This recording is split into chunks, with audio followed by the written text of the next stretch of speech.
The weather is warming up, and we return to Myrtle Beach Yacht Club in Little River, South Carolina, where Soulmate spent the winter. It's time for us to continue our Great Loop adventure, and we need to get ourselves and Soulmate ready to go again.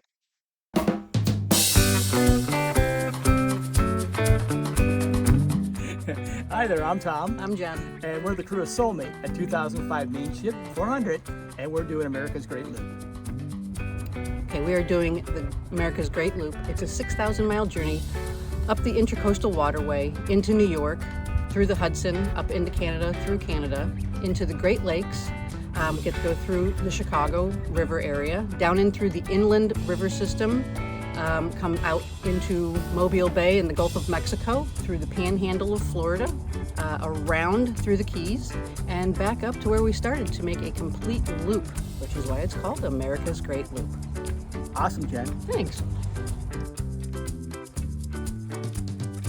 The goal of our videos is to share our experience doing the Great Loop and share that with our family and friends. Your family and friends? My family and friends, yes. All of them. Yes. All of us. All of us.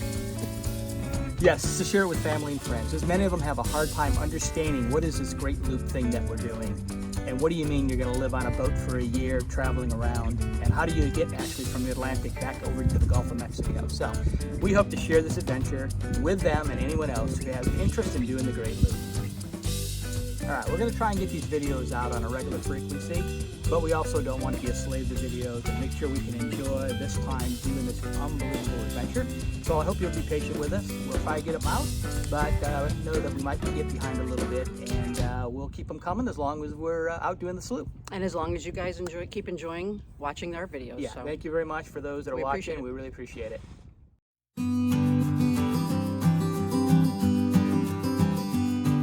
And while Tom is taking care of the batteries, this is what my living space looks like.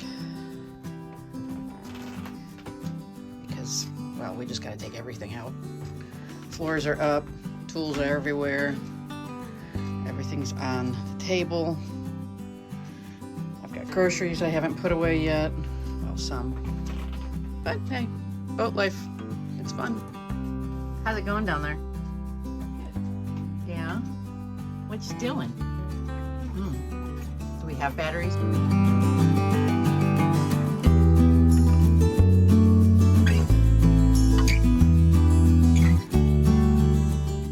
Knowing that we're going to want to anchor out, one of the other upgrades we made to Soulmate is adding 400 watts of solar, which should help to keep our batteries topped off when we're anchored out places.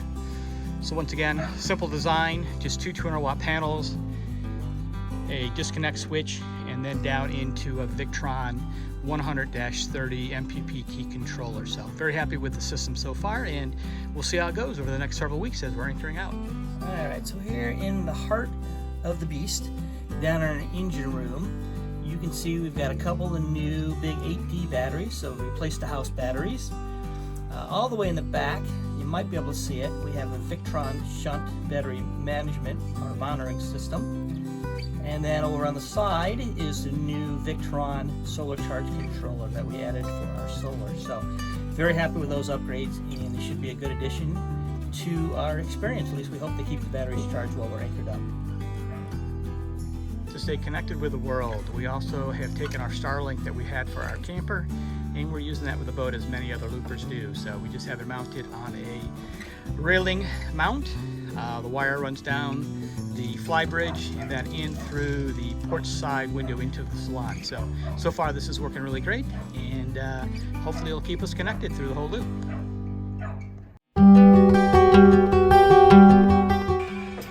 Wow. Although where they marked with pencil too, now that I look at it really good, you can still see pencil.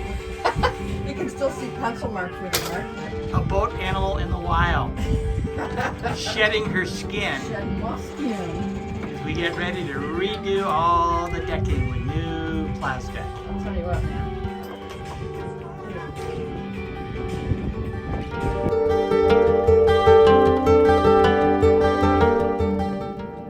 Marking part of the decking, so we kind of know where to peel back. The front has already been glued, this piece right here. Not as bad as I thought. All of our tools that we need. So far, so good, but it's only been one panel. Laying down more glue. It's like frosting a cake. Oh, you haven't done yet? Yeah, all right. It hasn't actually been too bad. I mean, Done a lot worse projects. we've had a lot worse projects. I think it's looking good.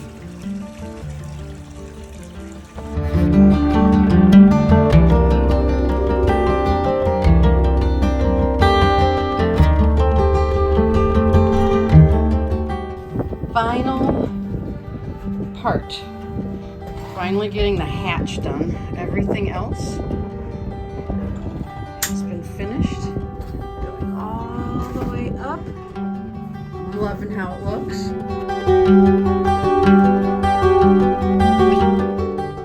Alright, so here's what the decks look like after we installed the PlasDECK synthetic teak decking.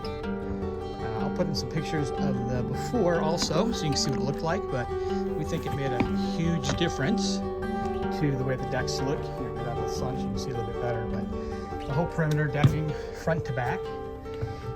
So synthetic PVC material that gets glued down. So we're really happy the way that came out. And we would highly recommend, if you have an interest of this type of a look, of using a company called PlasDECK out of Ohio. Here's the other sides, walking back up towards the front, and you can see all the walking surfaces all the way back up to the bow again. And we also did the steps going up to the fly bridge. We didn't actually do the fly bridge area.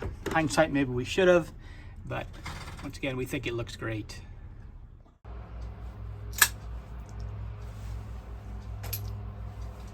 Finishing up our panels. I'm putting Poking holes. Poking holes. I'm poking holes.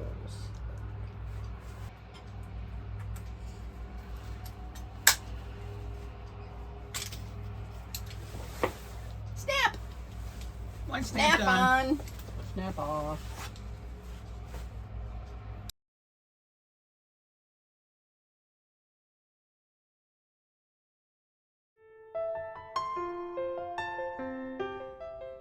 Alright, it's upholstery day again. Putting in the last piece up on our master. Starting with wrapping the lower rail. You can see what it looks like before we put it on.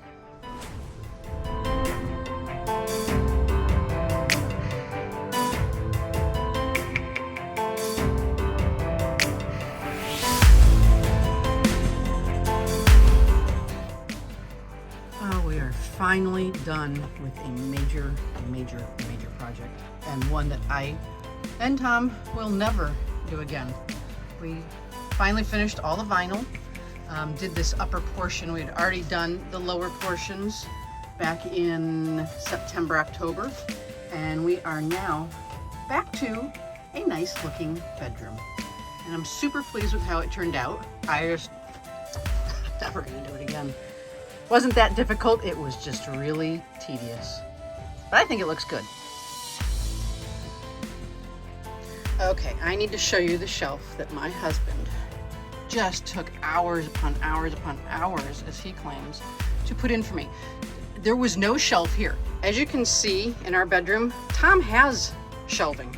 He has a nice big shelf. I, on the other hand, did not have anything, and so he made and fabricated me a nice little shelf where I can keep my iPad and my eyeglasses and my iPhone when they charge. I think he did a great job, and props to him for taking the hours and hours of doing a job. One of the other upgrades we've made to the boat are these little step supports. So want to thank some other loopers that gave this idea that own main ships. But once again, just some simple plastic pipe, cut to size with a slot, and it gives a little extra support to those steps. So once again, great idea. Want to shout out to some other loopers who told us about this. So once again, thanks for the idea, and I'm happy to pass this along. Okay, one of the upgrades Tom made was a new chain hook for our bridle. This is the old one. While it is good, it is a little cumbersome to work. This one, we have not used it yet. I'm kind of looking forward to it. Is a little bit simpler. You pull the strap off, it just slides in and connects. So, and it will work a little bit better. It's less cumbersome. So, new bridal upgrade.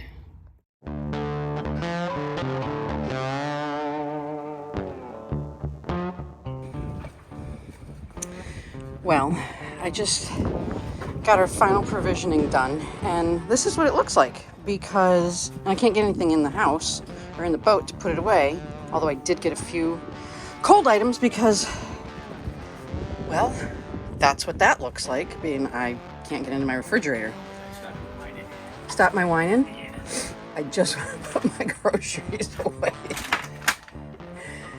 So it's going to be a bit while Thomas finishes up what he's doing, because we can't have just a tool out. We have to have all the tools out.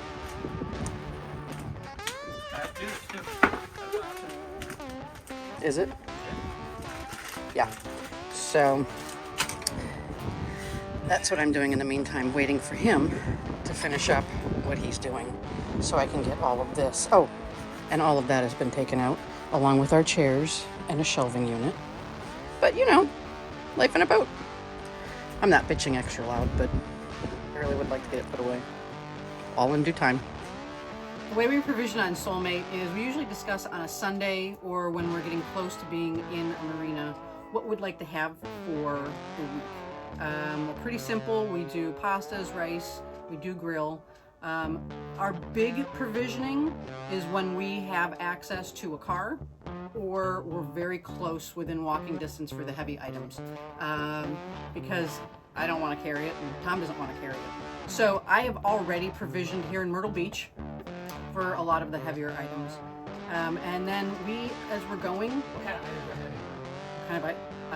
well, jarred sauce, canned goods, pop, rum, beer. Those are heavy goods. Easier ones are chips and breads and such. As far as vegetables, those are a week-to-week item. And I'm hoping that we are able to find farmers markets as we go along. We're starting now to come into the spring season where more farmers markets are actually open.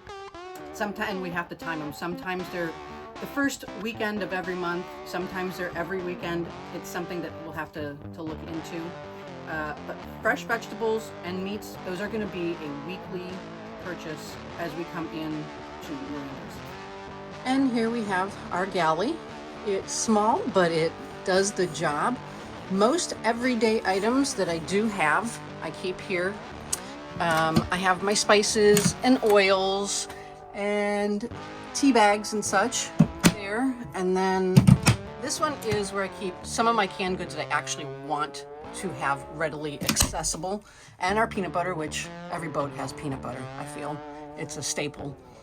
There is a lot of cabinet space here, and this is where I keep the bulkier items, such as Ziploc bags and ramen and Glad wrap and whatnot. I also keep my strainers down here.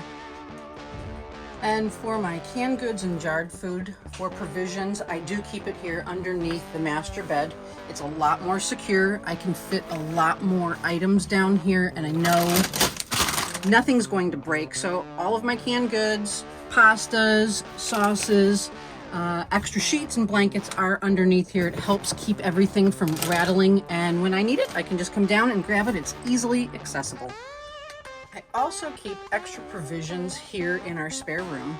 We have laundry in here. We have all of our hanging clothes and backpacks, and there is a locker here I use for extra towels and sheets. This is where we keep the extra things I don't always need. Extra hefty bags for garbage cans, Ziploc bags, extra cereals, extra chips. My toilet paper and paper towels are all the way in the back, and then I can fit things down here on the side, beer, more damp rid bags, which I love. They really work well, especially here in where it's humid. So this is just another area for storage.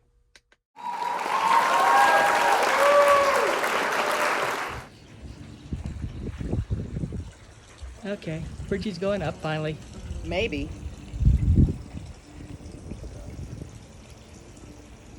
Why are you struggling? Because this little piece inside here is...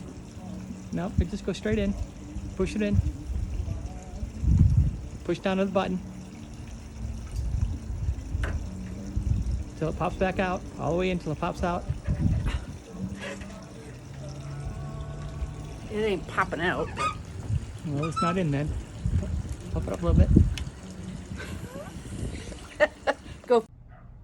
All right, we are flying our new AGL CA Burgee. So I know a lot of people asked where our flag was, where our Burgee was. So got a new one. It's out there now, and you'll see us flying that as we do the loop.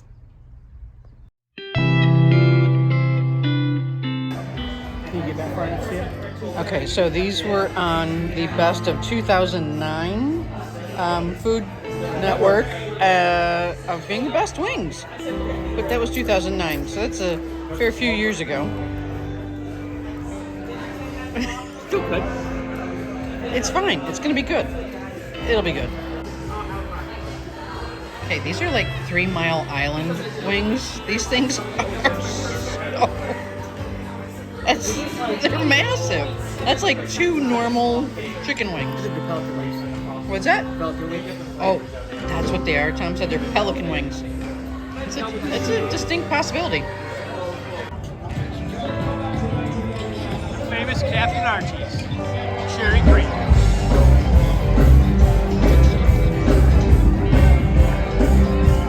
And who's that? It's Jen. Captain Jen at Captain Archie's. Bear 30. Hi. Hello. Cherry Creek. You haven't seen that in a long time, have you?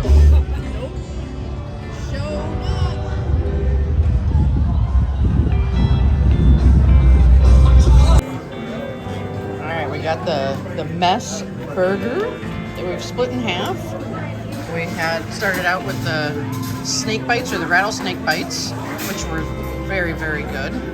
And Tom is still eating that. What do you think, babe? Very good. Very good.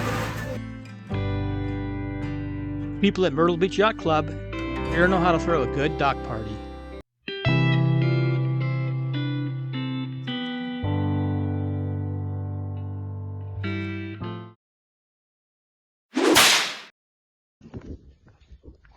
All right, walking down the dock for one of the last times as we get ready to depart here in about 48 hours. Myrtle Beach Yacht Club, it's been a great place. Highly recommend it. Anyone who needs to stop short or long term. Here we are at Soulmate. In the next episode, we leave Myrtle Beach Yacht Club and continue our travel up the Atlantic Intercoast Waterway. We'll stop over in Carolina Beach, Miles Hammock Bay, and then into Homer Smith Marina for a few days and explore Beaufort, North Carolina.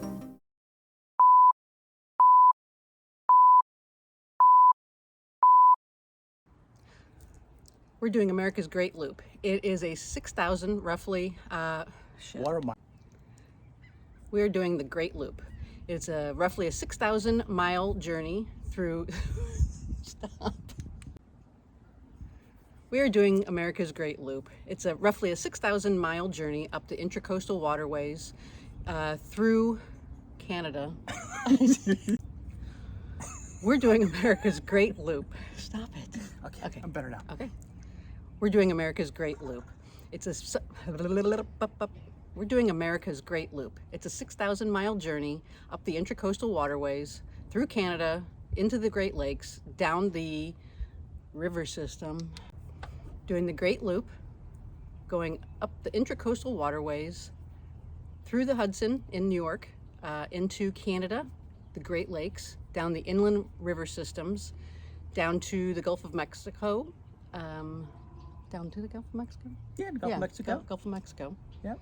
Around Florida. Through the Panhandle, back to Florida. Okay. The It's Keys. just like, okay. And then we're back where we And started then again. we're back. Yeah. And it's all done. Simple as that. It's as simple as that. Okay. Okay, my train of thought. Okay. All right. Camera action. We're doing the Great Loop.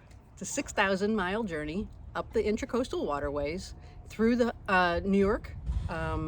Big boat coming. Focus. I know, sorry. Pity.